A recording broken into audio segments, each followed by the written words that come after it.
action, let's go. trouble 물을 찾으러. Assalamualaikum warahmatullahi wabarakatuh. Halo teman-teman semua. Jadi di video kali ini kami akan menunjukkan tutorial pembuatan kue cucur. Nah, kue cucur ini merupakan sajian yang wajib disajikan pada acara di pernikahan ataupun khitanan pada masyarakat Indonesia. Kue cucur ini berbahan dasar beras. Nah, meskipun berbahan dasar yang sama, namun bentuknya berbeda-beda. Kue cucur bagi masyarakat Ende berbentuk bulat biji, dan untuk masyarakat Lio berbentuk bulat sedikit memanjang.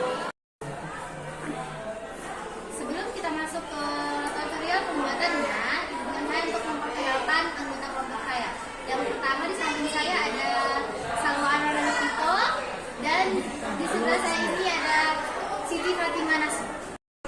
Selanjutnya yang ketiga di samping saya ada Arini Zahratul Abi. Oke, selanjutnya yang terakhir di sebelah kiri saya ada Denis Muhammad Prasetya, dan di sebelah kanan saya ada Fatihatul Rizky. Terima kasih. Oke, langsung saja kita ke tutorial pembuatannya. Oke, langkah pertama kita siapkan alat dan bahan. Nah, alat-alat yang perlu kita siapkan adalah wajan, sutil, kompor, lesung, piring, mangkok, gelas, sendok sayur, sendok makan, ayakan, saringan, wadah berukuran kecil dan besar, kain serbet, dan juga tusukan sate. Setelah itu bahan-bahan yang diperlukan adalah beras, gula pasir, gula sabu, dan air. Oke, step pertama yaitu kita akan membuat berasnya. Langkah pertama, kita bersihkan beras menggunakan nyiru. Lalu setelah beras sudah dibersihkan, cuci beras menggunakan air hingga bersih. Setelah itu, rendam beras menggunakan air semalaman. Lalu setelah berasnya direndam, kita jemur berasnya hingga agak kering. Setelah kita jemur, kita tumbuk berasnya menggunakan lesung hingga halus. Nah, setelah berasnya sudah halus, kita ayak menggunakan ayakan.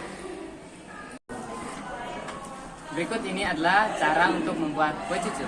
Yang pertama, siapkan seperempat tepung yang sudah dihaluskan, lalu ditaruh ke dalam wadah yang kecil. Yang kedua, masukkan 3 sendok gula pasir. Yang ketiga, masukkan gula sabunya. Yang keempat, setelah itu diaduk hingga merata. Yang kelima, kalau sudah tercampur semua, tambahkan air secukupnya lalu diaduk kembali hingga merata. Yang keenam, setelah itu didiamkan selama 2 jam dengan keadaan wadah tertutup. Setelah itu kita panaskan minyak goreng terlebih dahulu. Lalu setelah minyaknya panas, tuangkan adonan tersebut menggunakan sendok sup agar adonannya terbentuk bulat sempurna. Setelah adonannya dituangkan, tunggu hingga salah satu sisi hingga sedikit matang. Setelah itu balik adonan, dan setelah dibalik satu sisi adonan tersebut ditusuk menggunakan tusuk sate. Setelah itu tunggu adonan tersebut matang, dan setelah itu angkat dan tiriskan adonan tersebut.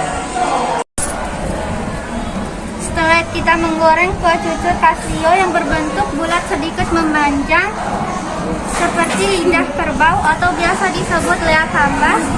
Cara pembuatan kue cucur Casio ini, tuangkan adonan ke dalam wajan yang berisi minyak panas dengan ujung kiri dan ujung kanan adonan dibuat memanjang. Lalu setelah satu sisi adonan sedikit matang, balik adonan kue cucur tersebut dan tunggu hingga adonan kue cucur matang.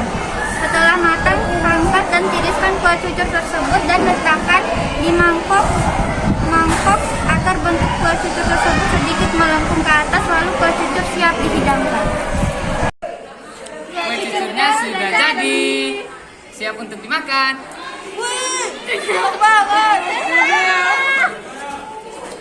Sekian dari tutorial